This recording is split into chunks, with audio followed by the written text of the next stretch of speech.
महाराज जी, मेरी शंका ये है कि भावना और इच्छा में क्या अंतर है, और हमें भगवान के सामने कैसी भावना सदा रखना चाहिए?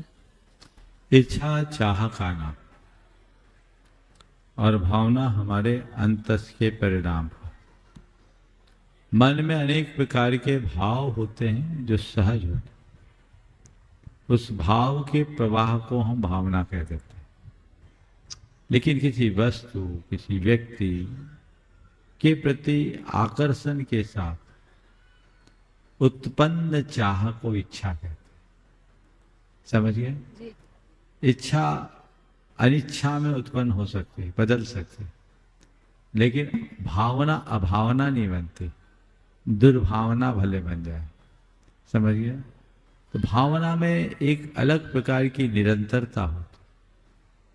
इच्छा उत्पन्न होती है, कुछ देर तक टिकती है और वह बदल भी सकती है। ये व्यवस्था ध्यान में।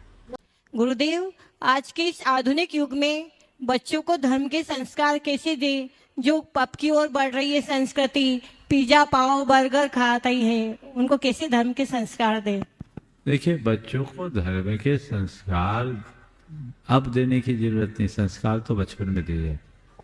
अब तो उनके भीतर बोध जगाने की जरूरत।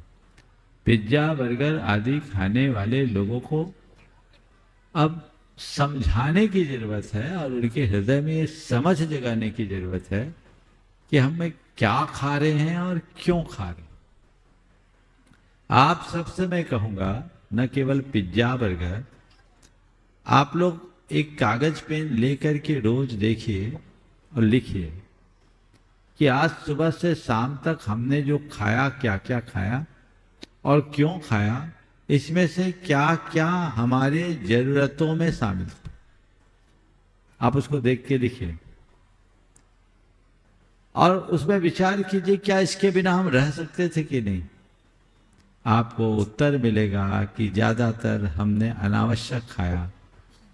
और फिर निष्कर्ष में लिखिएगा, जो जो अनावश्यक खाया गया है वह सब रोग का घर है, मुझे इससे बचना है। एक हफ्ता कीजिए, आप देखिएगा धीरे धीरे उन सब चीजों के प्रति आपका आकर्षण ही खत्म हो जाए, आप उनसे दूर हो जाए। व्यक्ति के अंदर इच्छा शक्ति जगानी है और वह इच्छा शक्ति तभी जगेगी जब उनके अंदर सही समझ विकसित हो।